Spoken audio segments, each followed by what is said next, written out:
My name is James Starola, and I'm going to be the hearing officer for this morning's hearings. What we'll do to get our hearing up and running this morning is first, we'll go through and ask if there's any changes to our agenda. And if there are, we'll make sure you know about them. And following that, I'll go through a set of procedures with you on how we'll conduct the hearing. Following that, we'll move right into the petitions. So with that, I'd like to introduce Mr. Tom Hisney of Development Services Department. Good morning, Tom. Good morning, Mr. Hearing Officer. To my left, we have Carmen Mason of Development Services staff. We're also going to be joined virtually by Cameron Clark of the County Attorney's Office. We have no changes to the agenda, but there are a number of withdrawals and continuances that I'll read into the record now. Thank you. Okay, item A1, special use 20-0179. The applicant is Bullfrog Creek Mitigation Bank, LLC. This application is out of order to be heard and is being continued to the September 14th, 2020 Land Use Hearing Officer meeting. Item A2, special use 20-0219. Applicant is APC Towers 3. This application is out of order to be heard and is being continued to the November 16th, 2020 Land Use Hearing Officer meeting. Item A3, variance application 20-0324. Applicant is Raul German Rodriguez. This application is out of order to be heard and is being continued to the September 28th, 2020 Land Use Hearing Officer meeting. Item A4, variance application 20-0352. Michael Simaluka and Cynthia Fernandez applicants. This application is out of order to be heard and is being continued to the September 28th, 2020 Land Use Hearing Officer meeting. Item A5, variance application 20-0400. The applicant is Yamo Ruiz Velza. This application is out of order to be heard and is being continued to the September 28th, 2020 Land Use Hearing Officer meeting. Item A6, variance 20-0522. The applicant is Ronnie and Delbra McCullough. This application is out of order to be heard and is being continued to the September 28th, 2020 Land Use Hearing Officer meeting. Item A7, variance application 20-0569. The application is Jimmy Valdiviso and Ram Gold. This application is out of order to be heard and is being continued to the August 18th, 2020 Land Use Hearing Officer meeting. Item A8, variance application 20-0591. The applicant is Knox Street Development Company. This application is out of order to be heard and is being continued to the September 28th, 2020 Land Use Hearing Officer meeting. Item A9, variance application 20-0597. The applicant is Garrett Walker. This application is out of order to be heard and is being continued to the August 18th, 2020 Land Use Hearing Officer meeting. Item A10, variance application 20-0601. The applicant is Ivan Perez. This application is out of order to be heard and is being continued to the August 18th, 2020 Land Use Hearing Officer meeting. And finally, item A11, variance application 20-0680. The applicant is Joseph Bricklemeyer Law. This application is out of order to be heard and is being continued to the September 28th, 2020 Land Use Hearing Officer meeting. Okay, thank you for that, Mr. Hisney.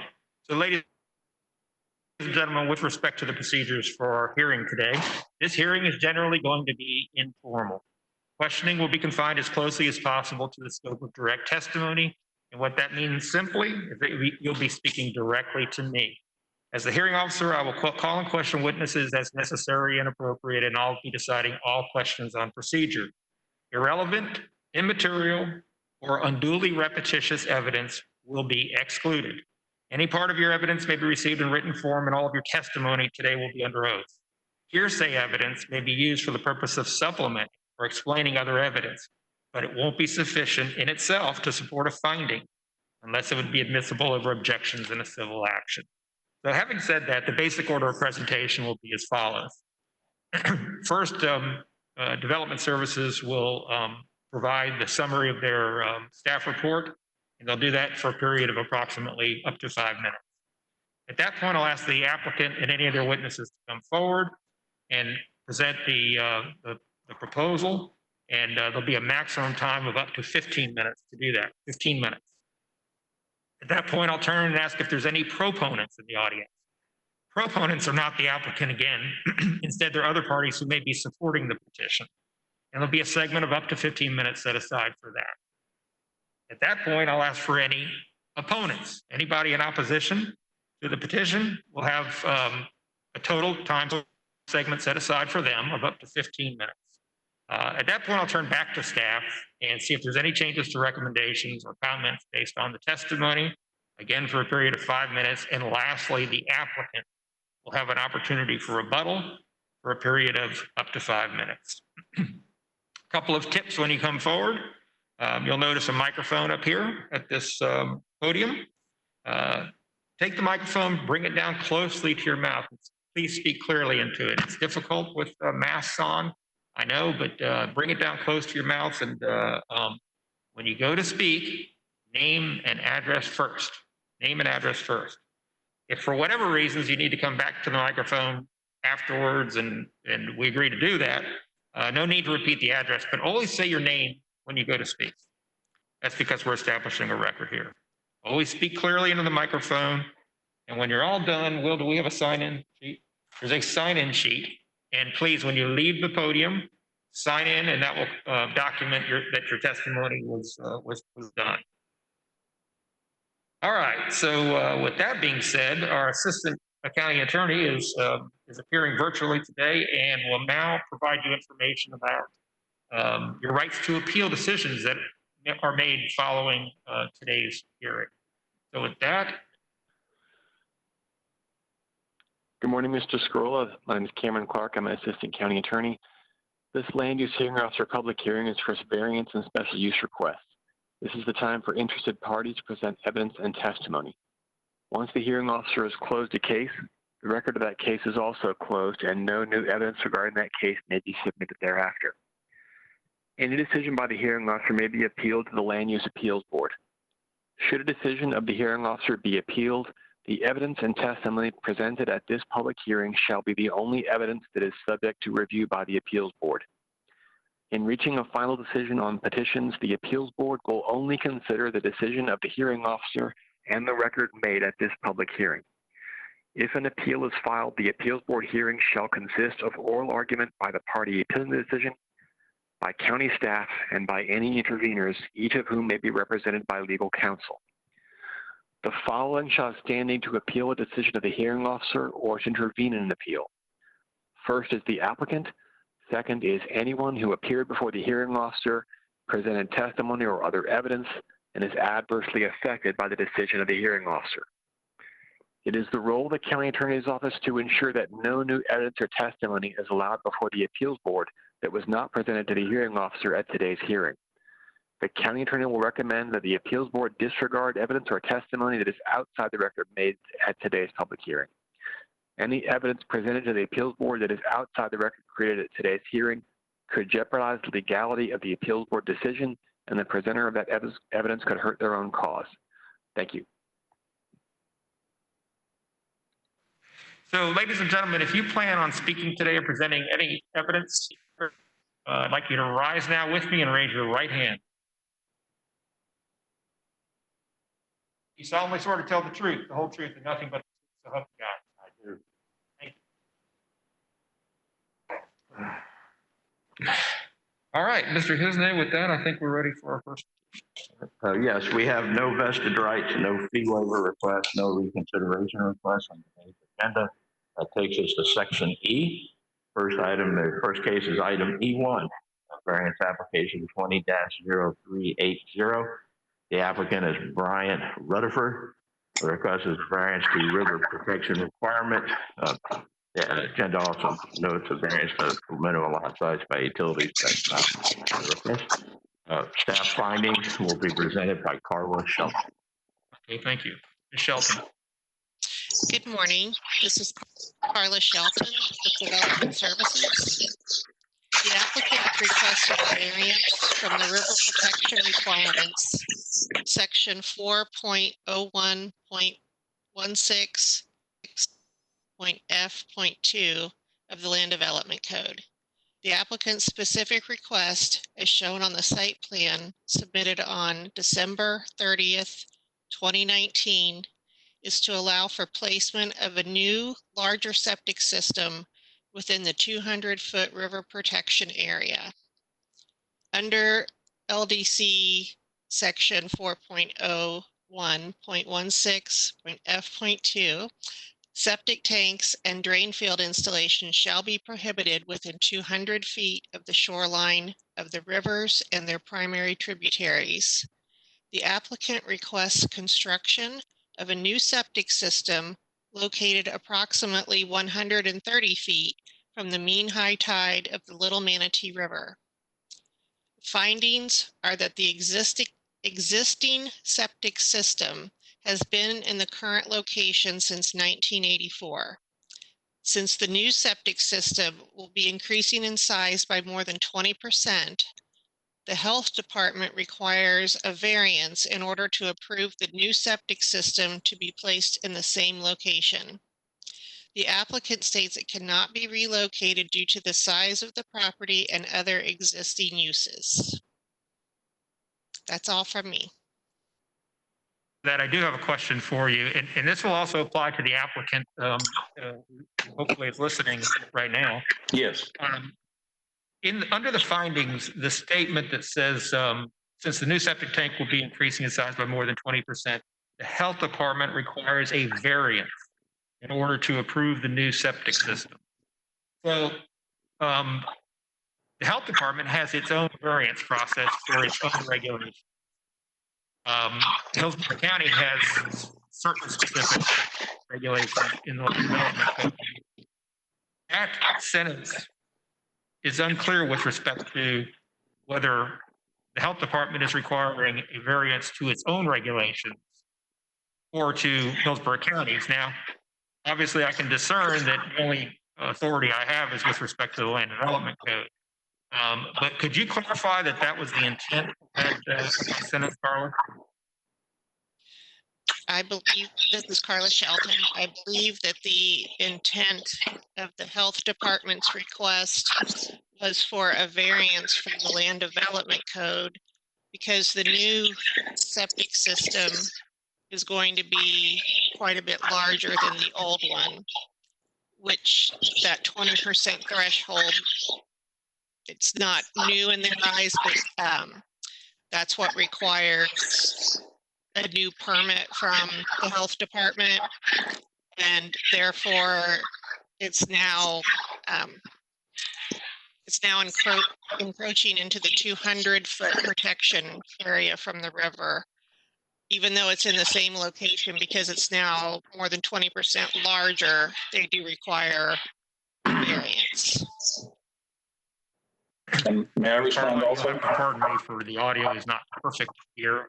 So if my next question overlaps some of the testimony you just gave, bear with me. Is it possible that the health department could have its own separate variance for this request under its regulations? I'm sorry, could you repeat that? Is it possible that the health department can have its own variance under its own regulations, separate and aside from this variance request for the Land Development Code? Yes, it is possible that they have their own regulations. Clear. And Carla, thank you for your testimony. All right. Is the applicant available? Yes, sir. Okay. I'm sorry, can you hear me? Yes, sir. Go ahead. Okay. And should I present at this point? Go ahead. Okay. Well, a couple of things, if I might. And my name is Brian Rutherford. I'm the property owner as well as the applicant. And thank you for holding this hearing today. And after several postponements, I'm glad to be with you today. Couple of things about the questions that the hearing officer asked.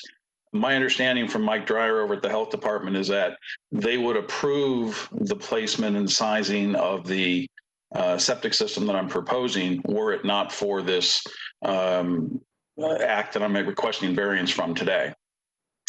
So basically, we're requesting a variance from the code that will allow us to put something where it already exists. My property, my house was built in 1984. Presumably the codes were different at that time. I don't know, but it is a legal property. It is a legal system. It is approximately 130 feet away from the high tide mark of the river, as well as being 130 feet away or so from our well system, both of which had been in place since 1984 in roughly their current locations. We believe that the existing location of our septic system is the best one, even though it does need to be increased in size. And that is part, by the way, of an ongoing process to get certified for certain uses on the property related to our campground, because it is a mixed use property. And so the health department has recalculated the size of the system we have, and they would like us, or they want us to increase the size of that system by more than 20%, which is the authority that they can do without a variance on this River Protection Act. So that's hence the reason for my application. As far as location of the system, we believe it to be best for several factors. One is, of course, it's already there. It's an existing system. Everything is plumbed to it. If we had to relocate it, the impacts of doing so would be extreme. And also because of the other uses that are permitted on our property for campsites and our canoeing business and so forth, all of which are now legal and zoned properly and so forth for that, it would require destruction of some of those elements in order to relocate this system. In addition, from an environmental standpoint, we believe the existing location provides the best location because of its topography. The existing location is at roughly the high point of topography on my property, and therefore, when we have any flooding issues or things like that, it gets very limited water intrusion or velocity water compared to other locations in the property because of their relative elevation and so forth. So for those reasons, we believe the existing place is appropriate. Also, the structure of the property that we have and expanding the current system would be relatively easy without doing a lot of additional land clearing or tree removal, things like that, because it is currently a sodded area behind my primary residence there on the property. So relative ease of installation without environmental impact there. In addition, as we said before, the system currently has been there since 1984. Let's see what else I want to cover here. The existing system is a traditional gravity feed system, and we may be in fact going back in with another system of like type, or we may, at the recommendation of our contractors, be going with a more high-tech, shall we say, variation on that, but we'll be working with the health department to determine the best possible system for that location. Let's see here. Oh, also it should be noted that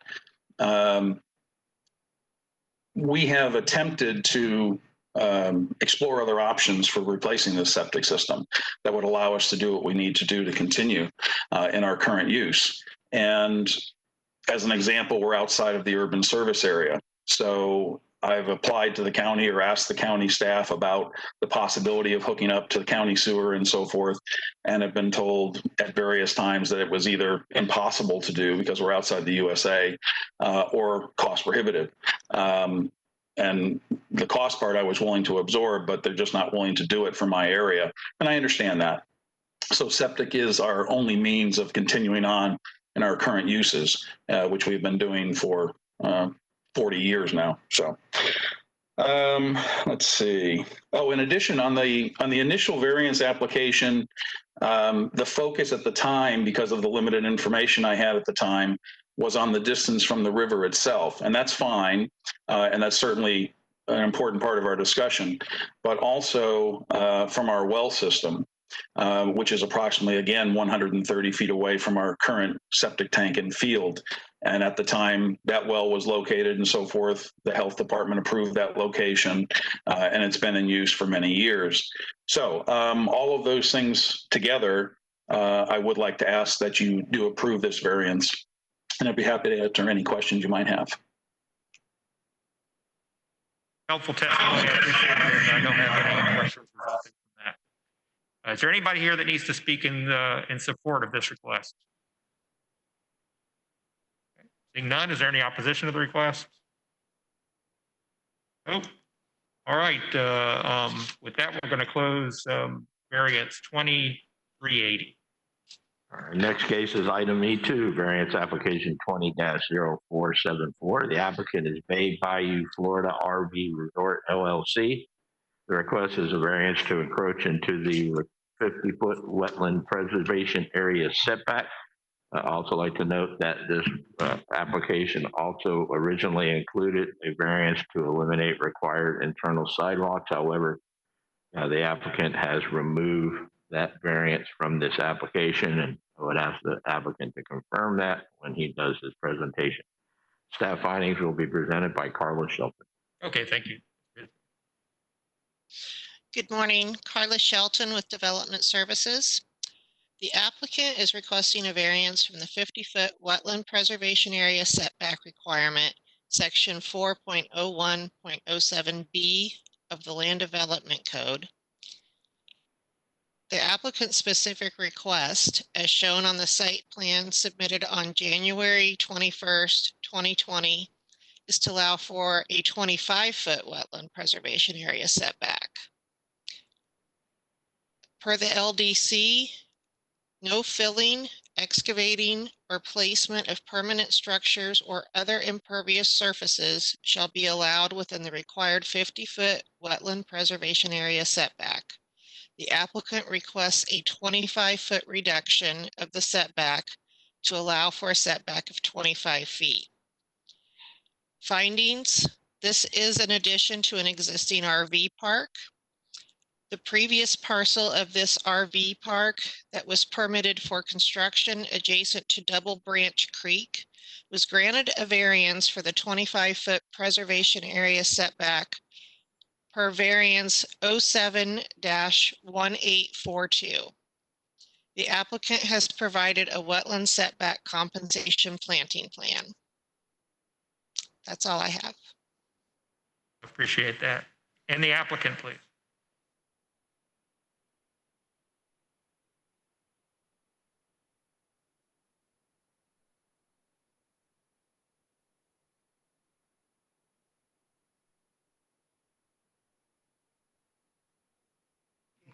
Good morning. Good morning, Mr. Zoning Hearing or Land Use Hearing Master.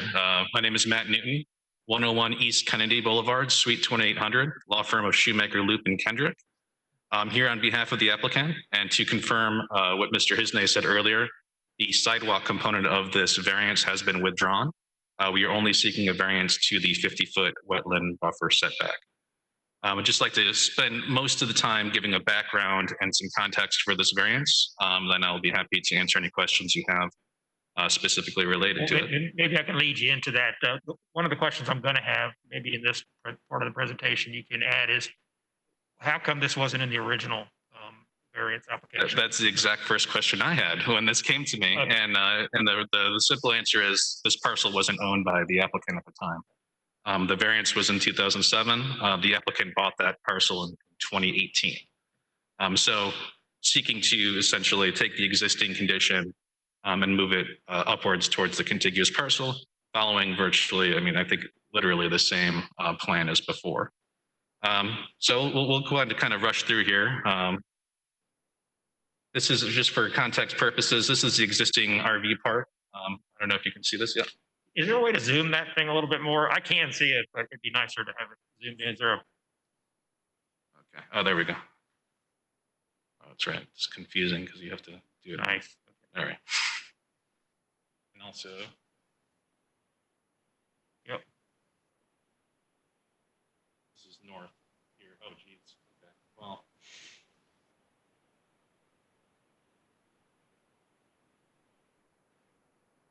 Why don't I give you a copy to look at? Well, I have a site plan here.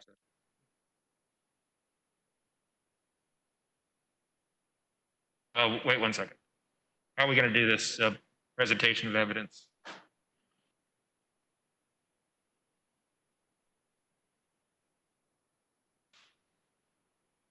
Yeah, so this is.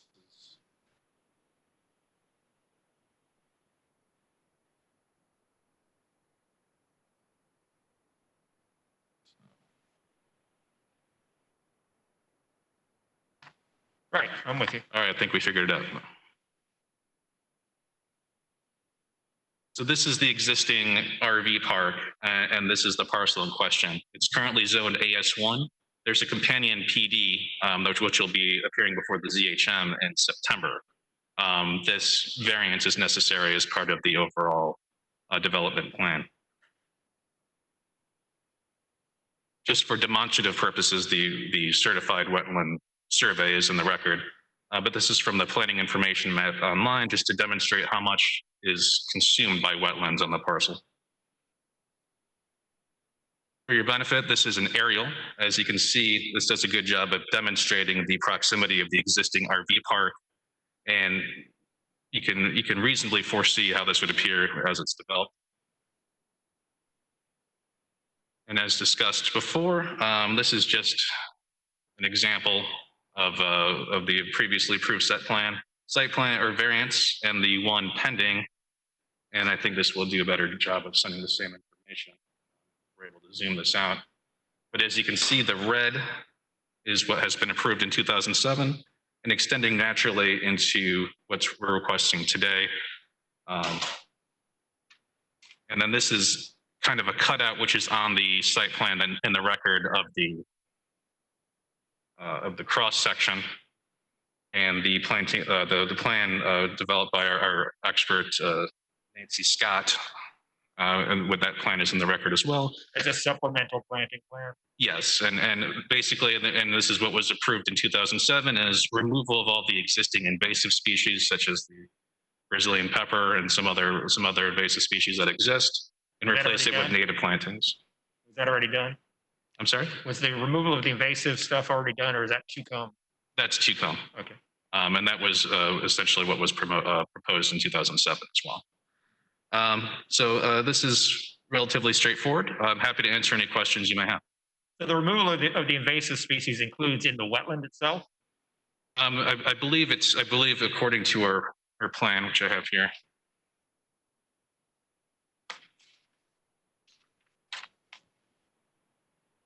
In her report, she depicts that there are within the setback, there's invasive species. Okay, so you're going to clean up the area within the 50-foot setback. You propose to encroach 25 feet into the 50-foot setback, but provide supplemental plantings within that remaining 25 feet.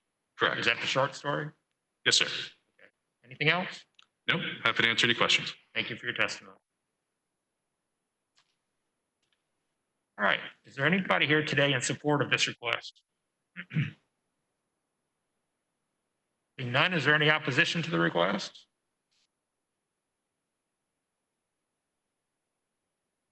All right. With that, we're going to close variance 20-0474. That concludes section E of the agenda. That takes us to section F, sign variances. First case is item F1, variance application 20-0592. The applicant is Cars MTI 4LP. Request is for a sign variance. Staff findings will be presented by Kim King. Good morning. Kim King, Development Services. The applicant is requesting 2 additional ground signs along with the setback variance for both ground signs. This project is for Lazy Days RV Center, located at 6130 Lazy Days Boulevard. In 2014, a variance approval was granted for VAR 14-0669 to allow a new ground sign at 504 square feet per side, 1,008 square feet total, with an overall height of 80 feet. This ground sign replaced an existing one previously on the site. Per section 703.00C2 A and B of the Land Development Code allows up to 9 ground signs along the I-4 frontage at 50 square feet per side, 100 square feet total for each sign, or 1 ground sign at 100 square feet per side, 200 square feet total. Per section 703.00C1C requires a ground sign to have a 10-foot setback from any property line. Variance number 1, the applicant is requesting 2 additional ground signs along the I-4 frontage. One will be located at the east end of the parcel at 15 square feet per side, 30 square feet total, and one will be located at the west end of the parcel at 31 square feet per side, 62 square feet total. Variance number 2, the applicant is requesting a variance of 9 feet, reducing the setback to 1 foot from the property line for each ground sign. That concludes my presentation. I'm here for any questions. Thank you for the presentation. And the applicant, please. Good morning. Good morning, Mr. Scrolla.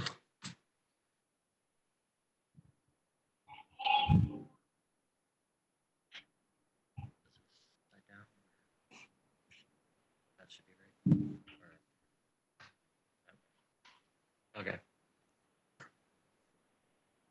So for the record, my name is Ty Maxey. The address is 405 North Hubert Avenue, Tampa, Florida, 33609. I represent the applicant for this petition. As Ms. King referenced, the subject property is the Lazy Days project. Although in the application, I referenced a 79-acre parcel, which is the actual parcel that has the frontage along I-4. The Lazy Days property encompasses over 126 acres in total, but that includes other parcels to the north. It is the largest single RV dealership located in the country, and it includes new and used recreational vehicles, an upscale campground hosting special events, a separate 300-site campground and recreation facility, 3 on-site restaurants, educational classes, seminars focusing on RV ownership and on-site RV driving, and a training course. Over the past recent years, the surrounding area along I-4 has developed with several RV dealerships, as you're probably familiar with. In fact, this area of the Interstate 4 corridor includes several RV businesses representing one of the largest RV dealer hubs in the country. For that reason, RV buyers and consumers are confronted with the competitive decision of which RV dealership to make their purchase. RV buyers base their decision on which dealerships to visit or shop based on how much inventory they perceive to be on at that location. Since all the inventory is not always visible from these roadways, consumers equate the size of a dealer's property with the amount of inventory stocked by the dealer. The larger the property, the more inventory. Therefore, it's important to identify to RV buyers and consumers the boundaries of the dealership's property, which translates into a representation of the amount of inventory the dealership offers. And that is why we're here today. The RV dealers along this stretch of I-4 have found the best method to identify the size of their property and thereby their inventory is through signage and direct visibility of the inventory on the site. 2 other RV businesses, General RV and Camping World, they're also located along I-4. They're to the east of this property. They've successfully accomplished this by positioning signage and inventory from one boundary of the property to the other boundary of the property. The next 2 exhibits illustrate that. This is the General RV location. And you can see that along the aerial, we've identified that they have actually 5 freestanding signs along their frontage on I-4. And then the Camping World location also has 5 freestanding signs along I-4. In some cases, they've received variances. In other cases, they've complied with the actual code. The multiple signs along their property boundary demonstrates to the RV buyers and consumers the boundaries of the sizes of the dealership's property, and thereby provides an indication of how much inventory they might have available to a consumer. With regard to the subject site, which is, as I stated, 126 acres, the overall size of the RV of the Lazy Days property is not readily apparent. The visual display and amount of RV inventory and the actual size of the property is blocked by mature tree coverage along I-4, as well as the Cracker Barrel business, which is actually an out parcel that's located kind of in the center of this property. So Exhibit D here illustrates the frontage and the visibility. Here you have good visibility of the RV property, and then along here, the visibility is obstructed by the mature trees or the Cracker Barrel business. Similar to what Camping World and General RV have done, Lazy Days is requesting to install 2 signs freestanding at either ends of their property boundary. These signs are essential and will identify the actual size of the Lazy Days property, and thereby more accurately identify for the consumer the amount of inventory that might be available. So we're proposing a sign at the western side of the property as well as the eastern side of the property. As Ms. King indicated, the Lazy Days property includes about 2,900 linear footage of frontage along I-4, which, according to the code, could translate into up to 9 signs along the frontage. With the proposed 2 freestanding signs, Lazy Days will have a total of 3 freestanding signs along I-4, which is actually 66% less than what is permissible by the LDC. Both Camping World and General RV, as I mentioned, have 5 freestanding signs along their I-4 frontage. Here, these are the sign drawings. These signs are very minimal in size. Both signs have a height that's less than 15 feet. The maximum permissible height along I-4 is actually 30 feet. So these signs are actually significantly less than what could be permitted by code. And they have a sign face area of less than 50 square feet, which is also what is the maximum permitted by code. So they're smaller signs, and they actually are smaller because we wanted to stay underneath the canopy of the trees without any removal of any of the trees or limbs or anything like that. The second variance has to do with the setback. The LDC requires a minimum setback of 10 feet from the property line for freestanding signs.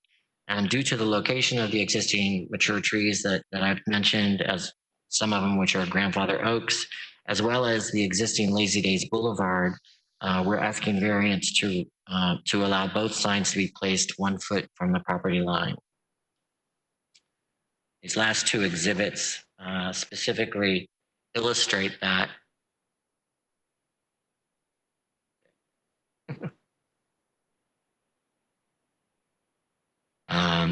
So even though we're 1 foot from the property line, we're significantly a distance from the edge of pavement of the I-4 right away.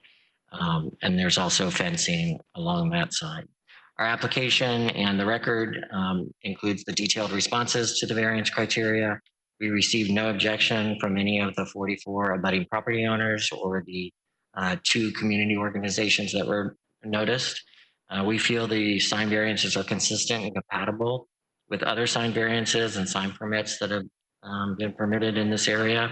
We respectfully request your consideration and a favorable review. Mr. Maxey, really only one general question. And I'm not sure that I'm too concerned about the specifics, but I wanted to know that it was thought about. This property has had a number of hearings over the years on its signage. It's a complicated property. I don't know, but I'm assuming that the freestanding sign, the large freestanding sign, I think it had additional sign area approved over the years. The other side she showed, I mean, we all know there's a certain allocation of square footage per sign based on linear footage. And Have you looked back at that original freestanding sign to see if the intent was to aggregate that square footage or allowable signage in the front into that freestanding sign? And now we're comparing it to two of the other facilities there that have smaller signs but more frequent. Do you see the point? I think the intent of the sign variance for the existing freestanding sign was because that property is located at the interchange. There's visibility due to the overpass at that interchange, and I to seem to allow, remember that. yeah, and to allow for consumers to make appropriate exits, at that interchange. We requested additional sign area so it can actually be visible from a distance, and also to demonstrate what all the services were that were available there at Lazy Days besides just an RV, new and used dealership, the restaurants, the course, the seminars, the RV park, the campground. And so it was able to, the digital display allows for that illustration of those various services there at that property. All right, thank you for that information. Anything else? Nothing else, thank you. Okay, thanks for the testimony.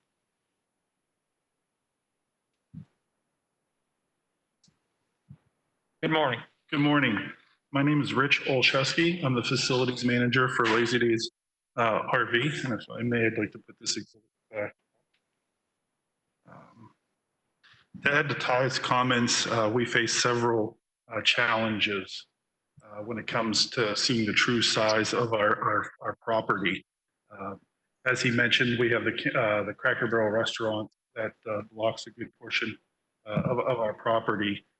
We also have the I-4 and I-75 interchange that adds to that decreased sight lines. And then, of course, we have the oak trees that we meticulously maintain that also block the view of the property. These signs would give us the ability to outline our property so that people can have the true size and bring us in line with the like properties that Ty had referenced to help identify the size of the property. All right, thank you, sir. Appreciate the testimony. Anybody that needs to speak in support of this request? Yeah, good morning. None. Is there any opposition to the request? Please stand by. Sir. Yeah, you need to come on up.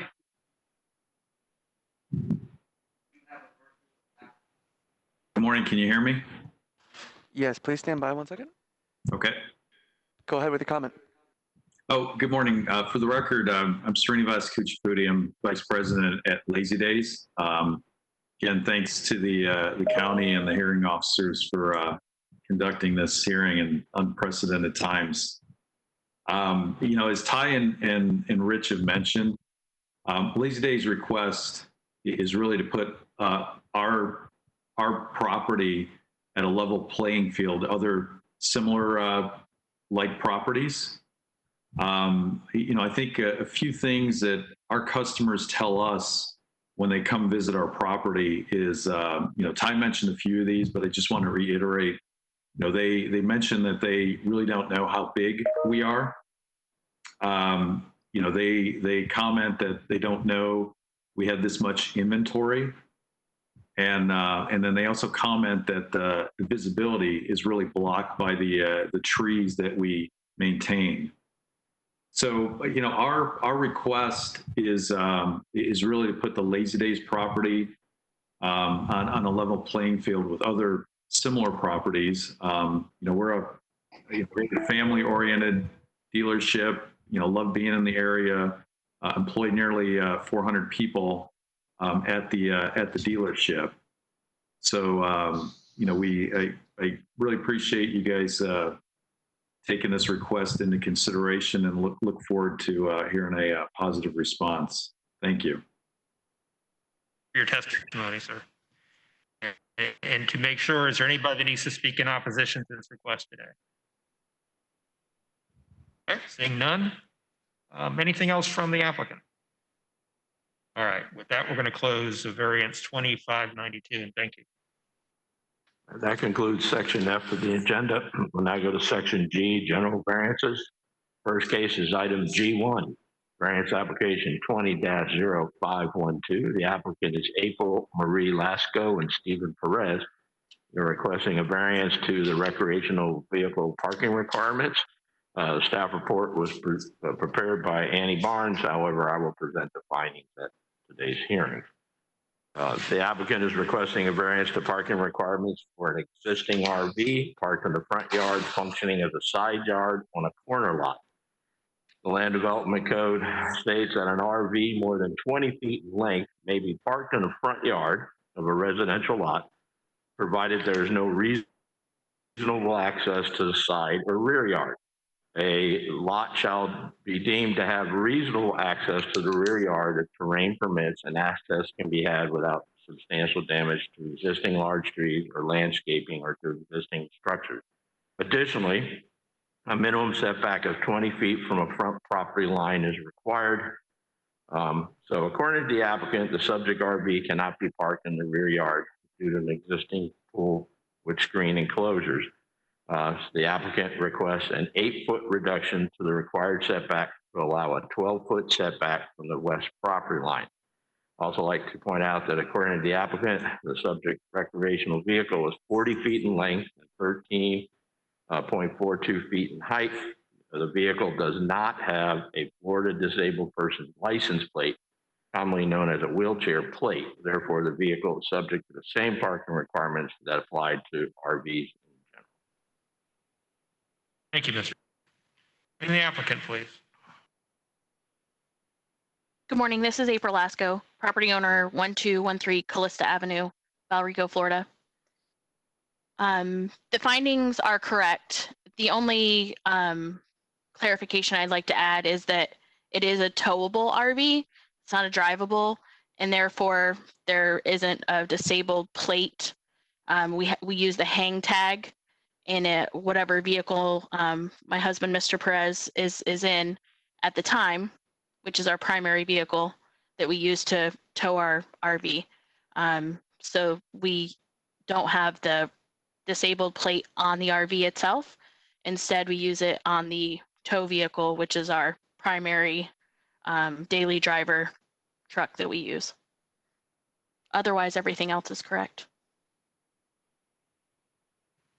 Is it your testimony that Florida does not issue a disabled plate for a towable vehicle?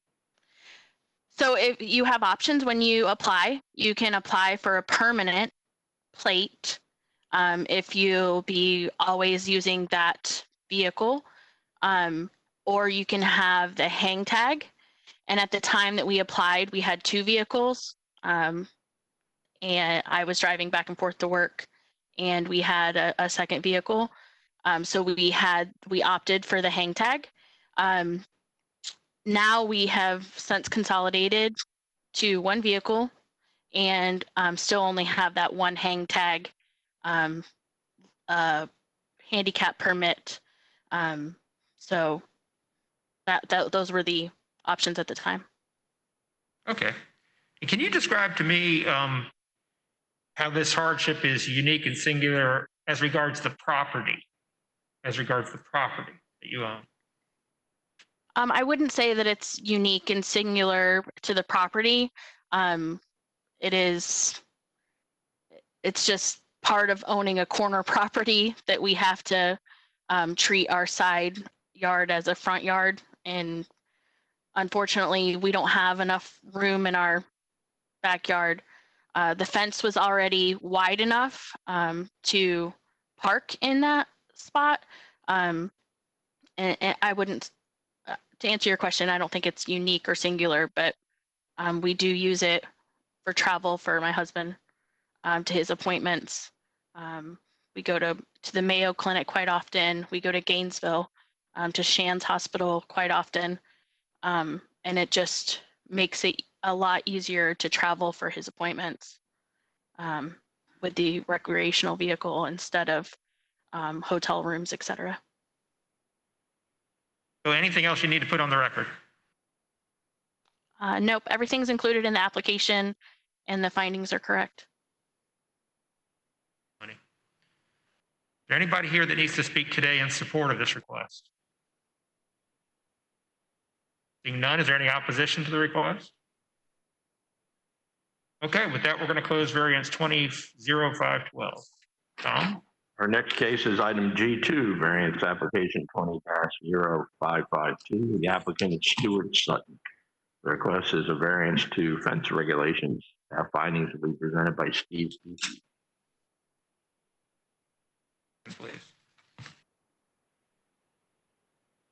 Come on up, sir. Oh, I'm sorry, Mr. Beachy's on there. Stephen? Yes, I'm here. Good afternoon, Steve Beachy, or good morning, Steve Beachy. The applicant is requesting a fence height variance in the required front yard on a property zoned ASC1. Per Land Development Code Section 60702C1A, fences in front yard is limited to 4 feet. The applicant requests a 2-foot increase to the permitted fence height to allow a 6-foot high fence in the required front yard along Eddings Road. The applicant states the fence will have columns with a height of 6 feet 9 inches per Land Development Code 60702C1J. Columns and posts, including decorative caps and fanals, may exceed permitted fence height by a maximum of 1 foot. Also, per the Land Development Code Section 60702 and 60403F, fences and walls greater than 2.5 feet in height shall not obstruct motorist visibility triangles at the intersection of driveways and streets. The subject variance, if approved, will be required to meet the fence visibility requirements. That concludes my comments. For that, Mr. Beachy, and the applicant. Yes, sir. Good morning. Morning. I'm requesting a variance, as he said, to the front fence requirements from 4 foot. Sir, can we please have your name and address for the record? My name is Stuart Sutton. Address is 9474 Eddings Road in Odessa, Florida, 33556. Thank you for that. Go ahead. The other houses in the area have 6 foot and higher fences along the front property lines. This house is a few lots down from the property that we just built. This is the property immediately next door. So what I'm asking for is a variance so that I can keep my fence in line with the other houses in the neighborhood. Anything else, sir? No. Thank you for your testimony. Is there anybody here today that needs to speak in support of this request? Seeing none? Is there any opposition to this request? Okay, with that, we're going to close variance 20-0552. Our final case today is item G3, variance application 20-0575. The applicant is Dustin Domenico. The request is a variance to lot development standards and to allow an accessory dwelling on a legal non-conforming lot. Staff findings will be presented by Tanya Chapella. Okay.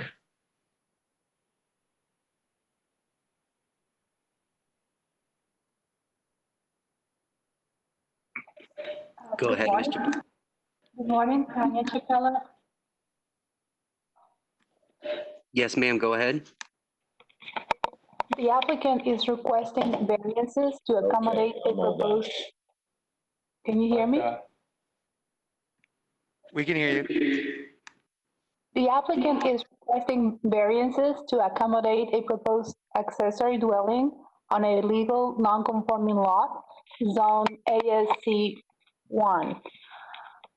Per the Land Development Code, Section 61102, an accessory dwelling shall be located on a conforming residential lot. The applicant requests a variance to allow an accessory dwelling on a legal non-conforming lot. Per the Land Development Section 110303E, an accessory dwelling shall meet principal building setbacks required by the property's zoning. For the Land Development Code, Section 60101, the required minimum front setback for property zone ASC 1 is 50 feet. The applicant requests a 22.3-foot reduction to the required front setback to allow a setback of 27.7 feet from the south property line along Crawley Road. There are several findings. I'm going to get just one. For the Land Development Code, Section 61102F, an accessory dwelling may be located above the detached garage or other accessory structure only where the principal dwelling on the lot has 2 more stores. The subject accessory dwelling occupies the second floor of a detached structure, the first floor of which is comprised of a garage and carport according to the property appraiser's parcel information. The principal dwelling on the property is presently 1 story. However, according to the applicant, the principal dwelling is being remodeled to add a 2nd story. Therefore, the applicant has not requested a variance to Section 61102F. And with this, I conclude my presentation. I'm glad to answer your questions. Okay, I don't have any, but thank you for the testimony. And the applicant, good morning. Good morning. My name is Tu. My address is 14031 North Sunbury Highway, Tampa, Florida 33618. I'm here representing the applicant. As Mrs. Chappella said, the petition 20-0575 is a variance request to allow a proposed accessory dwelling on a legal non-conforming lot. In addition, the applicant is seeking a variance to reduce the required 50 feet front setback for the accessory dwelling. To provide a little bit of background to you, as it exists, there are 2 dwellings on the lot. One of those is a primary dwelling that will be demolished and rebuilt with a proposed height of 31 feet.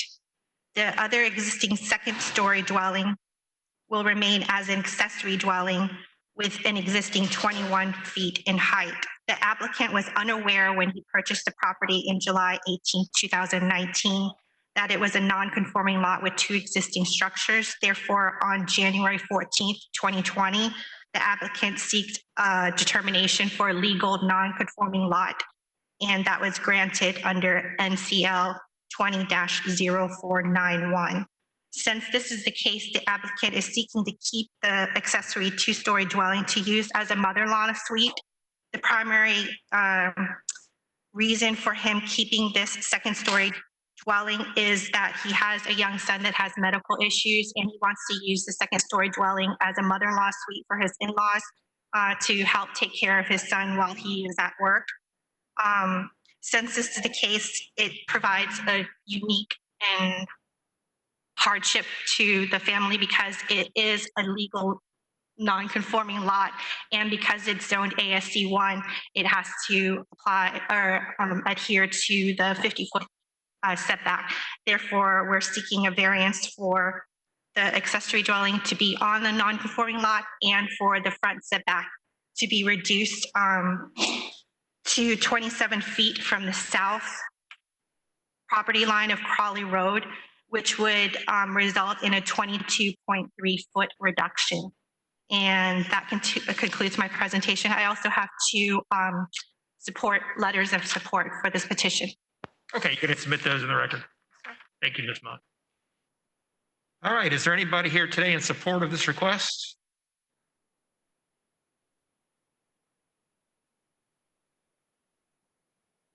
Being none, is there any in opposition to the request? No. All right, with that, we're going to close variance 20-0575, and I believe that'll do it for our hearing. Thanks for everybody's assistance.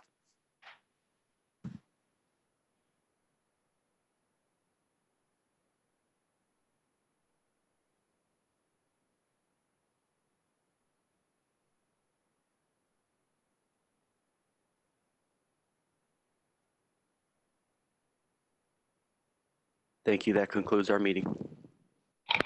So Did that work? That did sound much cleaner. It